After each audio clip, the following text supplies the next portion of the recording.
Chapitre 42. Je suppose qu'il devait être alors 10 heures du soir. Le premier de mes sens qui fonctionna après ce dernier assaut fut le sens de l'ouïe. J'entendis presque aussitôt, car ce fut acte d'audition véritable, j'entendis le silence se faire dans la galerie et succéder à ces mugissements qui, depuis de longues heures, remplissaient mes oreilles.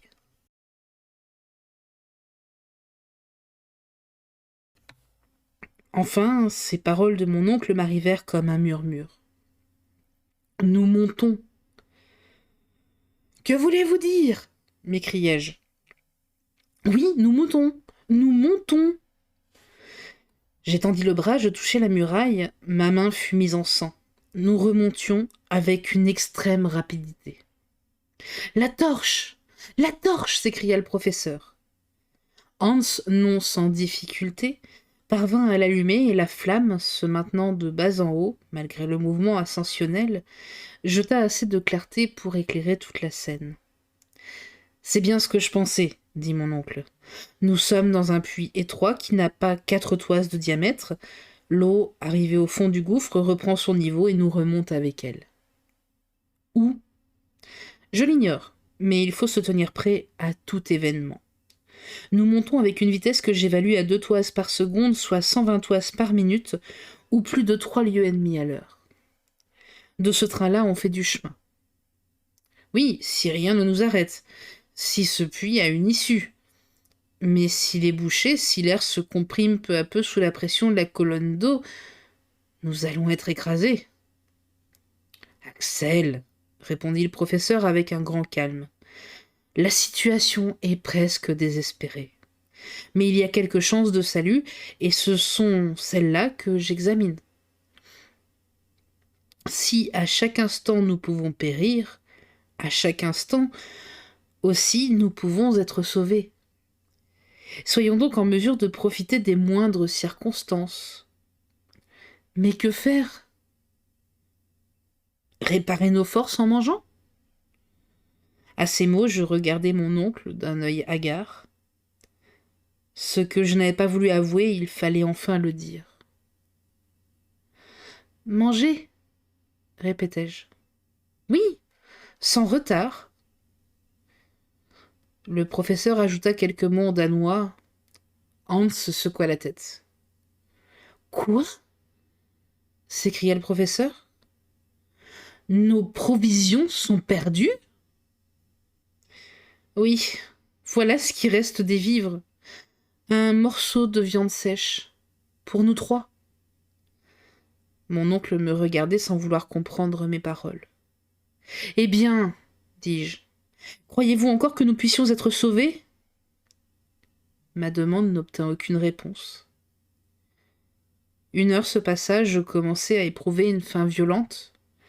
Mes compagnons souffraient aussi, et pas un de nous n'osait toucher à ce misérable reste d'aliments. Cependant, nous montions toujours avec une extrême rapidité. Parfois l'air nous coupait la respiration, comme aux aéronautes dont l'ascension est trop rapide. Mais si ceux-ci éprouvent un froid proportionnel à mesure qu'ils s'élèvent dans les couches atmosphériques, nous subissions un effet absolument contraire. La chaleur s'accroissait d'une inquiétante façon et devait certainement atteindre 40 degrés. Que signifiait un pareil changement ? Jusqu'alors, les faits avaient donné raison aux théories de Davy et de Lindenbrock. Jusqu'alors, des conditions particulières de roches réfractaires, d'électricité et de magnétisme avaient modifié la loi générale de la nature. En nous faisant une température modérée, car la théorie du feu central restait, à mes yeux, la seule vraie, la seule explicable. Allions-nous donc revenir à un milieu où ces phénomènes s'accomplissaient dans toute leur rigueur, dans lesquels la chaleur réduisait les roches à un complet état de fusion ? Je le craignais. Et je dis au professeur, « Si nous ne sommes pas noyés ou brisés, si nous ne mourrons pas de faim, il reste toujours la chance d'être brûlés vifs. » Il se contenta de hausser les épaules et retomba dans ses réflexions. 1 heure s'écoula, et, sauf un léger accroissement de la température, aucun incident ne modifia la situation. Enfin, mon oncle rompit le silence. « Voyons, il faut prendre un parti, dit-il. Prendre à partie répliquai-je. Oui, il faut réparer nos forces. Si nous essayons, en ménageant ce reste de nourriture, de prolonger notre existence de quelques heures, nous serons faibles jusqu'à la fin. Oui, jusqu'à la fin qui ne se fera pas attendre. Eh bien, qu'une chance de salut se présente, qu'un moment d'action soit nécessaire, où trouverons-nous la force d'agir si nous nous laissons affaiblir par l'inanition? Et mon oncle, ce morceau de viande dévoré, que nous restera-t-il?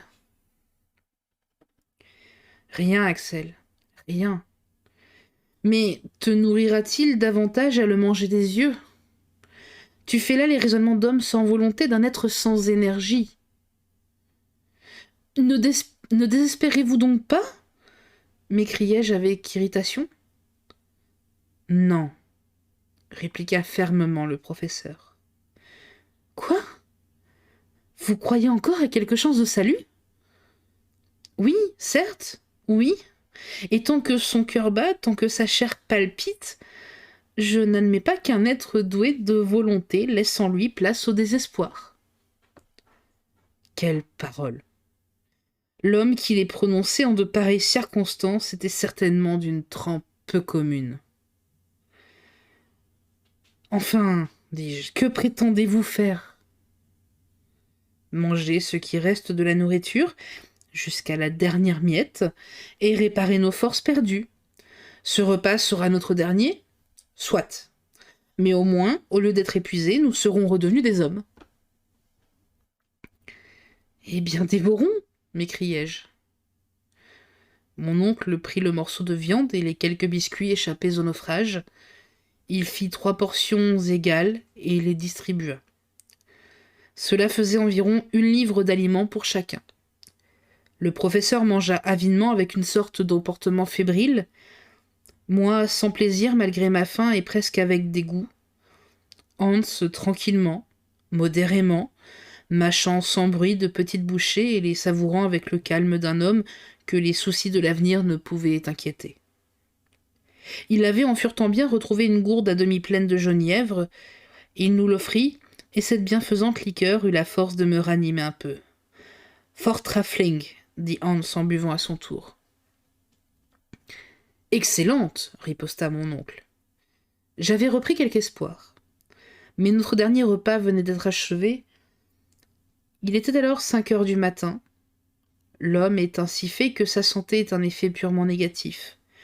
Une fois le besoin de manger satisfait, on se figure difficilement les horreurs de la faim. Il faut les éprouver pour les comprendre. Aussi, en sortant d'un long jeûne, quelques bouchées de biscuits et de viande triomphèrent de nos douleurs passées. Cependant, après ce repas, chacun se laissa aller à ses réflexions. À quoi songeait Hans, cet homme de l'extrême Occident que dominait la résignation fataliste des Orientaux? Pour mon compte, mes pensées n'étaient faites que de souvenirs, et ceci me ramenait à la surface de ce globe que je n'aurais jamais dû quitter. La maison de Koningstrasse, ma pauvre Grauben, la bonne Marthe passèrent comme des visions devant mes yeux, et dans les grondements lugubres qui couraient à travers le massif, je croyais surprendre le bruit des cités de la terre. Pour mon oncle, toujours à son affaire, la torche à la main, il examinait avec attention la nature des terrains, il cherchait à reconnaître sa situation par l'observation des couches superposées. Ce calcul, ou mieux cette estime, ne pouvait être que fort approximative. Mais un savant est toujours un savant. Quand il parvient à conserver son sang-froid, et certes, le professeur Lidenbrock possédait cette qualité à un degré peu ordinaire. Je l'entendis murmurer des mots de la science géologique, je le comprenais, et je m'intéressais malgré moi à cette étude suprême. Granit éruptif, disait-il. Nous sommes encore à l'époque primitive, mais nous montons. Nous montons. Qui sait? Qui sait? Il espérait toujours. De sa main, il tâtait la paroi verticale et quelques instants plus tard, il reprenait ainsi. Voilà les gneiss, voilà les micachistes. Bon, à bientôt les terrains de l'époque de transition, et alors... Que voulait dire le professeur? Pouvait-il mesurer l'épaisseur de l'écorce terrestre suspendue sur nos têtes? Possédait-il un moyen quelconque de faire ce calcul? Non. Le manomètre lui manquait et nulle estime ne pouvait le suppléer. Cependant, la température s'accroissait dans une forte proportion et je me sentais baigné au milieu d'une atmosphère brûlante. Je ne pouvais la comparer qu'à la chaleur envoyée par les fourneaux d'une fonderie à l'heure d'écouler. Peu à peu, Hans, mon oncle et moi, nous avions dû quitter nos vestes et nos gilets. Le moindre vêtement devenait une cause de malaise, pour ne pas dire de souffrance. Montons-nous donc vers un foyer incandescent? M'écriai-je, à un moment où la chaleur redoublait. Non, répondit mon oncle, c'est impossible. C'est impossible.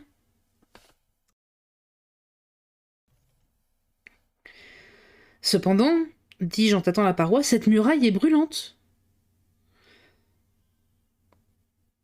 Au moment où je prononçais ces paroles, ma main ayant effleuré l'eau, je dus la retirer au plus vite. L'eau est brûlante, m'écriai-je. Le professeur, cette fois, ne répondit que par un geste de colère. Alors, une invincible épouvante s'empara de mon cerveau et ne le quitta plus.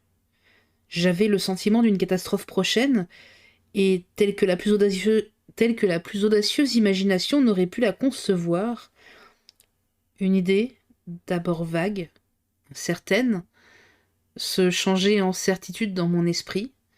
Je la repoussai, mais elle revint avec obstination.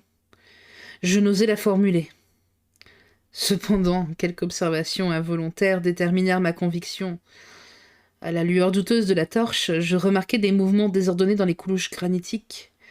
Un phénomène allait évidemment se produire, dans lequel l'électricité jouait un rôle. Puis cette chaleur excessive, cette eau bouillonnante. Je voulus observer la boussole. Elle était affolée.